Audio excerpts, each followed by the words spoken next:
menurut Santo Lukas. Pada suatu ketika orang berduyun-duyun mengikuti Yesus dalam perjalanannya. Sambil berpaling, Yesus berkata kepada mereka, "Jika seorang datang kepadaku dan ia tidak membenci bapaknya, ibunya, istrinya, anak-anaknya, saudara-saudaranya laki-laki atau perempuan, bahkan nyawanya sendiri, ia tidak dapat menjadi muridku. Siapa saja yang tidak manggul salibnya dan mengikuti aku, ia tidak dapat menjadi muridku. Sebab siapakah di antara kamu yang kalau mau membangun sebuah menara, tidak duduk dahulu membuat anggaran biayanya? Apakah uangnya cukup untuk menyelesaikan pekerjaannya itu? Supaya jika ia sudah meletakkan dasarnya dan tidak dapat menyelesaikannya, jangan-jangan semua orang yang melihatnya akan mengejek dia dan berkata, 'Orang itu mulai membangun tetapi tidak sanggup menyelesaikan.' Atau raja manakah yang hendak berperang melawan raja lain tidak duduk mempertimbangkan dahulu apakah dengan 10.000 ia sanggup menghadapi musuh yang akan datang dengan 20.000 orang? Jika tidak, ia akan mengutus utusan selama musuh itu masih jauh untuk menanyakan syarat-syarat perdamaian. Demikian pula setiap orang di antara kamu yang tidak melepaskan diri dari segala miliknya tidak dapat menjadi muridku."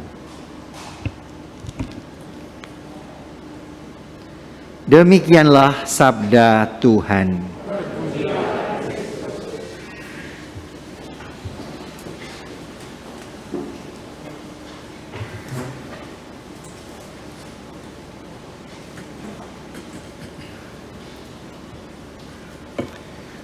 Mohon izin saya membuka masker ya, biar jelas suaranya. Kalau bacaan Injil bisa membaca lagi. Kalau homilinya bisa juga didengarkan lagi kalau komsosnya merekam dan saya mengupdate ke channel YouTube saya ataupun paroki. Teman-teman, Bapak, Ibu, Saudari, Saudara terkasih, hal yang menarik tapi juga cukup membuat kita cemas, takut, dan juga benar nih Tuhan Yesus mengatakan itu. Harus meninggalkan iyahnya. Bapak-bapak, ibunya, ya, oma, opa, eyang, kakung, siap-siap ya. Sorry ya, gue tinggalin lu ya. Mau cari, mau istri yang jauh, harus aku tinggalin. Ternyata untuk pilih Yesus. Juga anak-anak, saudara, saudari, semuanya akan ditinggalkan. Bahkan, nah yang terakhir ini, yang akhirnya padanannya lebih kuat dibandingkan hanya meninggalkan ayah dan ibunya. Bahkan nyawamu sendiri. Gak layak menjadi muridku. Nah ini, Tuhan Yesus kasih perbandingannya luar biasa. Kalau Sabtu lalu saya bilang, wong koyongnya ini dibanding-bandingke gitu ya. Ya nggak mampu lah, ya nggak bisa menang lah, pasti kalah ya. Mong kuatku hanya mencintaimu ya segini gitu ya, nggak bisa lebih dari yang lain. Apa adanya gitu ya, nggak dibuat-buat kalau si Farel itu bernyanyi. Tapi kalau kita ditantang oleh Yesus, poin pertama ini cukup menarik. Bukan hanya meninggalkan ayah, ibunya, bapak, saudara, istri, suami, dan lain sebagainya. Bahkan nyawamu sendiri. Artinya apa? Yang pertama, kita menomorsatukan, mendahulukan Tuhan daripada yang lainnya. Apalagi karir, apalagi pangkat, jabatan, dan lain sebagainya. Siap dicopot kalau bersalah, kalau melanggar Tuhan. Amin. Ini poin pertama Bapak Ibu. Sehingga kalau saya menyadari, loh kok saya jadi pemimpin nggak bisa kasih contoh yang baik? Kok saya jadi ayah, kok nggak bisa memberikan yang terbaik untuk anak-anaknya? Kok jadi istri malah SMS-an terus, WA-an terus, arisan terus ya, pertemuan terus, anaknya terserah mau makan apa, kan ada juga GoFood, ada macam-macam, nggak masak nggak apa-apa, cepat, yang penting GoPay-nya penuh ya, nggak apa juga sih ya adik-adik ya, kalau GoPay-nya penuh ya terserah mama papa, jauh-jauh juga nggak apa-apa, yang penting saya tetap bisa jajan, bisa pergi. Bukan itu yang saya maksud. Yesus harus menjadi yang utama dan juga menjadi prioritas apapun. Karena apa? Ia memberikan sepenuhnya. Dia mau memperlihatkan cintanya kepada Allah melebihi dirinya sendiri. Bahkan dia siap disakiti, dicambuk, disalib. Sakit loh, pasti. Bukan main-main. Dia sebagai manusia merasakan ngeri ketika dihukum mati. Apalagi kalau ditembak mati dari jarak dekat. Waduh, apalagi kalau harus ditakut-takuti ini itu, nggak kebayang. Kalau disiksa dulu, oke. Di zaman sekarang masih bisa kita melihat di film-film. Tapi ini kenyataan. Bagaimana seorang ayah, sebagaimana seorang ibu mencekik, menyakiti anak kandungnya karena nggak punya biaya untuk ini, ataupun ditinggal suaminya. Banyak kita lihat kalau di Metro TV, di siaran-siaran televisi yang begitu sadis ya kan. Ayah memperkosa anak kandungnya sendiri, ibu dan anaknya dihabisi oleh ayahnya, bla bla bla bla bla bla. Bayangkan.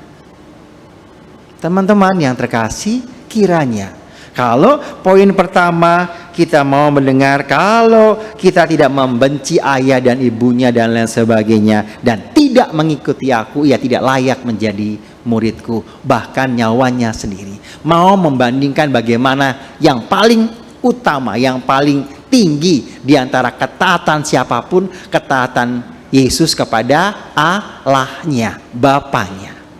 Kita sering gak bisa tinggalin mama saya sendirian lagi sakit, anak saya yang masih belum dapat pekerjaan masih harus ditunggui, anak saya yang baru menikah belum punya anak, selalu saya berdoa terus menerus, gak bisa saya tinggalkan. Tapi kalau Anda, saya, kita semua percaya akan kehendak Allah, biarkan pada saatnya. Gak usah harus menuntut, merengek-rengek, ataupun meminta Tuhan untuk gimana Tuhan, saya sudah berdoa kok anak saya gak diberi keturunan, gimana Tuhan suami saya kok gak bertobat, masih meninggalkan saya. Sekarang coba mintanya, doanya tidak demikian. Doanya, saya mau mengikuti Yesus yang mati, yang mau dianiaya, yang mau menderita demi orang lain. Saya pun selalu, tadi saya jam 11 misa di MCI, Marian Center Indonesia, di daerah MBK Tomang sana.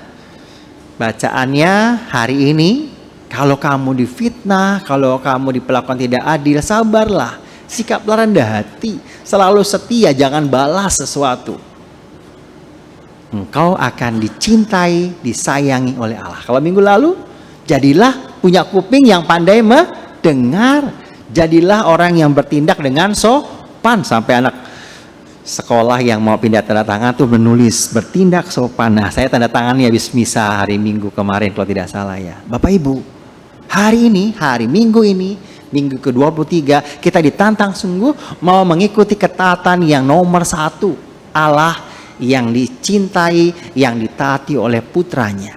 Mau nggak kita ikut? Melebihi segala apapun. Kalau saya, Anda, kita mencintai Allah, taat kepada Allah, orang tua kita akan dijaga. Artinya nggak dibenci. Artinya kita memilih Allah, karena Allah pasti tahu saya, kita semua mencintai orang tua yang melahirkan kita. Setuju ya? Juga nggak akan mungkin ditinggalkan. Kenapa? Tapi kalau saya mencintai anak, ataupun istri saya, ataupun sahabat saya, teman hidup saya, ternyata dia berbuat curang. Ternyata ayah saya juga bertindak jahat. Allah nggak suka demikian. Bukan artinya kita nggak setuju dengan perbuatan orang tua kita. Berapa banyak anak-anak yang akhirnya kecewa dengan ayahnya. Akhirnya ayahnya koruptor. Saya nggak ngebayangin tuh. Teman kita yang diviralkan itu, anaknya sekarang gimana? Bingung, kok ayah saya begitu? Padahal dia mendidik untuk disiplin. Mendidik untuk mencintai sesama. Pasti mengajak ke gereja, betul ya? Sebagai orang Kristiani. Kok bisa begitu berbuat? Yang sudah-sudah, apakah Allah mengampuni? Nah, tanyakan Allah. Saya nggak punya nomor handphonenya. Kalau ada yang punya, tolong kasih saya ya. Boleh juga kalau kita melakukan itu. Tapi ketika Anda, saya, kita semua melihat sesuatu itu melanggar, bukan hanya melanggar agama, hal yang paling mendasar manusiawi. Sehingga sesuatu yang tidak adil, sesuatu yang diperlihatkan bukan saja orang-orang biasa, orang di sekitar yang akan membantu, seluruh umat manusia, bahkan dunia. Bayangkan kalau itu dibiarkan hilang seperti yang sebelum-sebelumnya. Mau jadi apa negara kita ini? Mau jadi apa pemerintahan bangsa ini? Mau jadi apa kita di bumi ini?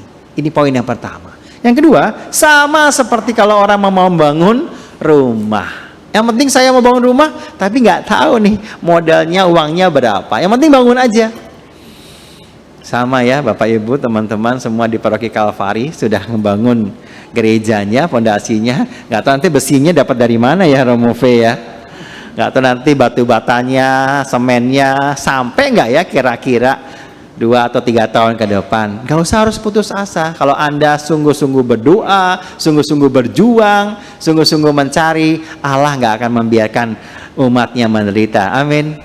Tapi saya harap ketika nanti kalau gerejanya sudah jadi, mari semangatnya sama seperti saat ini, ya kan? Datang. Yang seperti, nggak tahu sih, bukan paroki sini kayaknya, ketika dulu gereja ditutup, Romo saya mau ke gereja tapi ditutup karena pandemi kan ya, nggak boleh, harus pakai barcode, harus pakai ini, harus ini dan sebagainya, ada vaksin. Nah sekarang gereja udah terbuka ya kan, udah nggak pakai barcode lagi, tinggal tempel, kadang-kadang juga nyelonong aja. Coba masih banyak yang kosong gitu ya. Yang dulu yang biasanya minta-minta itu merengek-rengek mana gitu ya. Halo, minta maaf ya, nggak ada siaran online sih ya. Ini kadang-kadang umat mau apa sebenarnya? Tapi kita udah begitu luar biasa pasti panitia. Maka saya berharap jangan seperti orang yang mau bersemangat membangun rumah tapi nggak bisa merencanakan ini batunya, ini pasirnya, ini kayu-kayu dan sebagainya, harus diperjuangkan, diperlihatkan bangunannya kayak gimana, sebelumnya harus sudah dirancang, tidak sambil jalan, akan kacau nanti. Oh pintunya mau berapa? 2, 3, janganlah 5, kan anak saya kan balonku ada 5 gitu ya misalnya. Nggak bisa dengan seperti itu, setuju ya? Sehingga harus duduk rapi, bersiap-siap, sama seperti seorang raja yang ingin berperang. Kalau cuma 10.000, prajuritnya di sana 30.000, di sana 100.000, ya jangan sombong, pasti bisa kalah. Meskipun laser semua, ternyata di sana lebih senjatanya lebih canggih. Biar bagaimanapun, kalau kita merancang dengan baik apapun pekerjaan kita, soal musik, soal rumah tangga, ibu di dapur memasak ya kan, masak sayur asem, ya harus ada kacang panjangnya, harus ada melinjonya dan sebagainya dan lain sebagainya. Sehingga harus tahu, udahlah sayur asem aja semuanya. Ya bukan sayur asem ya, enak enggak dibuang iya gitu ya. Enggak kacang panjang semua ya enggak. Bapak Ibu, semua harus ada yang direncanakan. Itulah yang harus kita perhatikan. Sehingga di kalimat terakhir, demikian pula setiap dari kamu yang tidak melepaskan diri dari segala miliknya tidak dapat menjadi muridku. Artinya segala sesuatu yang sudah saya siapkan, yang saya sudah pertimbangkan, saya mengandalkan orang-orang yang ada di sekitar kita, karena dialah menjadi saksi-saksi Kristus yang harus kita turuti. Entah orang tua kita akhirnya, entah para sahabat-sahabat kita yang berikan masukan, motivasi terus-menerus kepada kita. Jangan bangunnya seperti ini. Kita duduk dulu bersama, sudah siap semuanya, dan akhirnya kita bisa menyelesaikan, membangun, dan akhirnya juga bisa mengikuti yang diikuti oleh orang-orang banyak. Artinya yang sudah diperhitungkan secara masak. Sama saya dan Anda mengikuti Kristus penuh dengan perjuangan. Harus siap melepaskan dari kelekatan-kelekatanku sehingga akhirnya saya bisa mencintai Kristus sampai akhir hidup kita. Jadi poin yang pertama, kalau kita tidak mencintai Kristus lebih dari segala-galanya, bahkan nyawa kita nggak layak menjadi murid Tuhan. Yang kedua, kalau kita mau membangun sesuatu, kita mau berperang ataupun kita mau bertarung untuk ini itu, harus duduk dengan baik, berdiskusi, siapkan dengan sebaik-baiknya. Oh iya, saya punya tenaga ini, saya punya uang ini, saya punya rencana ini dan lain sebagainya. Pasti seorang mahasiswa dia akan menyelesaikan ujiannya dengan baik kalau seandainya ada 10 bab yang diujikan. Dia nggak berani spekulasi hanya 5 bab yang dipelajari. Jangan-jangan nanti bab yang ke-6, 7, 8 yang keluar dalam ujian. Maka kita harus menyiapkan 10 bab. Minimal baca judul-judulnya dan akhirnya saya memahami. Sehingga akhirnya saya sungguh tidak pura-pura ataupun tidak hanya untung-untungan. Itu hal yang kedua. Yang ketiga, mari kita melepaskan dari segala sesuatu kelekatan kita kepada hal-hal apapun kalau kita mau menjadi murid Tuhan. Kemuliaan pada Bapa dan Putra dan Roh Kudus seperti pada permulaan, sekarang, selalu dan sepanjang segala abad. Kita bangkit berdiri, kita memperbarui iman kepercayaan kita.